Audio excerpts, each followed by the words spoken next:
பால்குடம் ஊர்வலம் வந்து பாலபிஷேகம் அம்மனுக்கு சிறப்பாக நடந்தது. சில பேர் ஊர்வலம் வராமல் வீட்டில் இருந்தே நேரடியாக பால்குடம் எடுத்துகிட்டு வந்துட்டாங்க.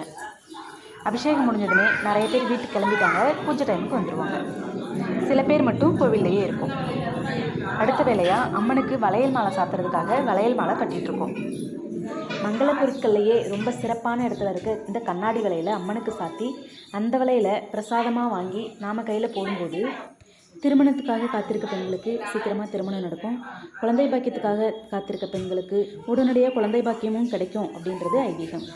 பொதுவாக சொல்லணும்னா கண்ணாடி வளையல் பெண்கள் அணிஞ்சிக்கிறதுனால சகல ஐஸ்வர்யங்களும் செல்வங்களும் கிடைக்கும் அப்படின்றது ஐதீகம். எதிர்மறை சக்திகள் அந்த பெண்களை நெருங்காது. அது மட்டும் இல்லாமல் அம்மனுக்கு சாத்தின இந்த வளையலை நாம் வாங்கி போடும்போது சொல்ல முடியாத சந்தோஷமும் ஆனந்தமும் நமக்கு கிடைக்கும். தங்க வளையலே போடுறவங்களா இருந்தாலும் அது கூட 2 கண்ணாடி வளையல் போட்டுக்கிறது ரொம்ப சிறப்பு. சுக்கிரன் தசை நடக்கிறவங்களும் வெள்ளிக்கிழமையில் பிறந்தவங்களும் கண்ணாடி வளையலோட வெள்ளி வளையலும் சேர்ந்து போடுறது ரொம்ப சிறப்பு. கண்ணாடி வளையலே எனக்கு பிடிக்காது, போடவே மாட்டேன் அப்படின்னு சொல்கிறவங்க கூட இனிமேலாவது 2 வளையலாவது போடுங்க.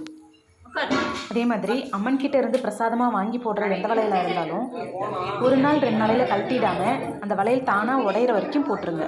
அப்படி போட்டிருந்தால் தான் அந்த அம்மனுக்கு நாம் கொடுக்குற மரியாதைன்னு நான் நினைக்கிறேன். நான் சொல்கிறது சரின்னு நினைக்கிறவங்க கமெண்ட்டில் சொல்லுங்கள். வளையல் போட முடியாத சூழ்நிலையில் இருக்கவங்களா இருந்தால் பூஜை அறையில் வச்சுக்கலாம், அப்படி இல்லைன்னா அவங்க பீரோவில் வச்சுக்கலாம். கோவிலேருந்து பிரசாதமாக வாங்கிட்டு போகிற எலுமிச்சம்பழம், பூ இதையெல்லாம் பீரோவில் வச்சுக்கிறோம் இல்லையா, அதே மாதிரி இந்த வளையலையும் பீரோவில் வச்சுக்கலாம். இப்போது வளையல் மாலையெல்லாம் ஓரளவுக்கு கட்டி முடிச்சிட்டோம். உள்ள அம்மனுக்கு அலங்காரம் பண்ணிகிட்டு இருக்காங்க. பூஜைக்கும் ஒவ்வொருத்தரும் வந்துட்டுருக்காங்க.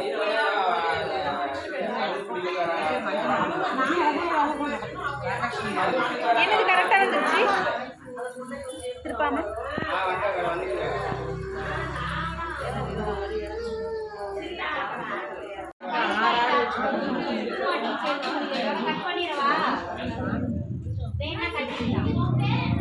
அவ்வளோதான். பஸ் கொடுக்குற பாரு.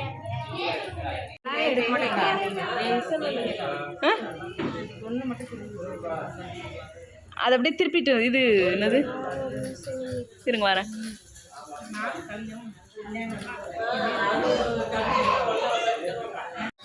வளையல் மாலை கட்டி கொடுத்துட்டோம். அம்மன் அலங்காரமும் முடிச்சிட்டாங்க. எல்லாருமே பூஜைக்கு ரெடி ஆகிட்டோம்.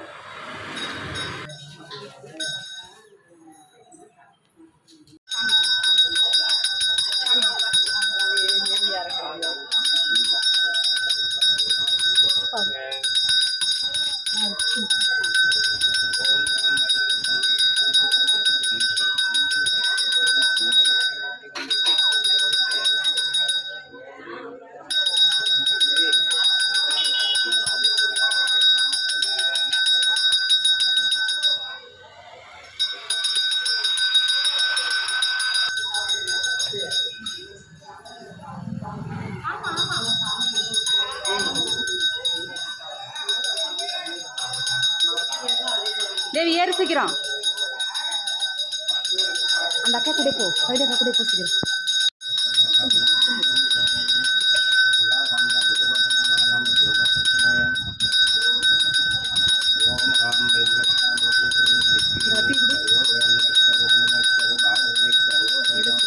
ஊதுபத்தி கையில் வச்சுருங்க. ஊதுபத்தி கொடுத்து இல்லை வச்சுட்டு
பால் குண்டாவே தூக்கிட்டு வந்துட்டியாமே.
பாலாபிஷேகம் பூஜை எல்லாமே சிறப்பாக நடந்து முடிஞ்சது. இவ்வளோ சிறப்பாக நடத்தி முடிக்கிறதுக்கு அருள் புரிஞ்ச குட்டை மாரியம்மாவுக்கு கோடான கோடி நன்றிகள். ஓம் பிசாசுத்வஜாய வித்மகே கட்கஹஸ்தாய தீமகி தன்னோ மாரி பிரசோதயாத். ஓம் பிசாசுத்வஜாய வித்மகே கட்கஹஸ்தாய தீமகி தன்னோ மாரி பிரசோதயாத். ஓம் பிசாசுத்வஜாய வித்மகே கட்கஹஸ்தாய தீமகி தன்னோ மாரி பிரசோதயாத்.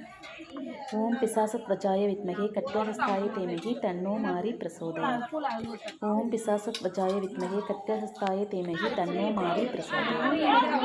ஓம் பிசாசுத்வஜாய வித்மகே கட்கஹஸ்தாய தீமகி தன்னோ மாரி பிரசோதயாத்.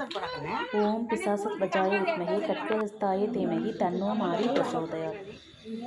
ஓம் பிசாசுத்வஜாய வித்மகே கட்கஹஸ்தாய தீமகி தன்னோ மாரி பிரசோதயாத். ஓம் பிசாசுத்வஜாய வித்மகே கட்கஹஸ்தாய தீமகி தன்னோ மாரி பிரசோதயாத். ஓம் பிசாசுத்வஜாய வித்மகே கட்கஹஸ்தாய தீமகி தன்னோ மாரி பிரசோதயாத். ஓம் பிசாசுத்வஜாய வித்மகே கட்கஹஸ்தாய தீமகி தன்னோ மாரி பிரசோதயாத். ஜெயந்தி நான் இங்கே நிற்கிறேன்.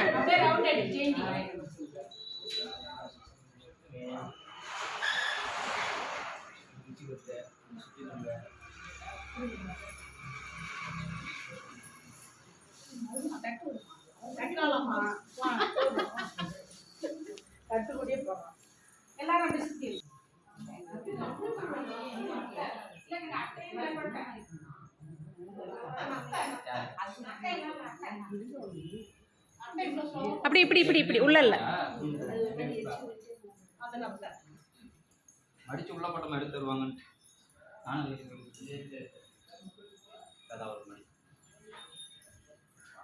கவிதாக்காவோட ஆசீர்வாதம் உனக்கு என்னைக்கும் உண்டு.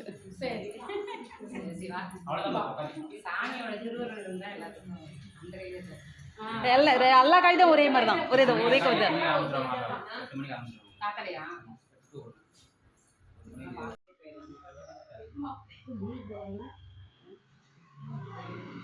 Thank you.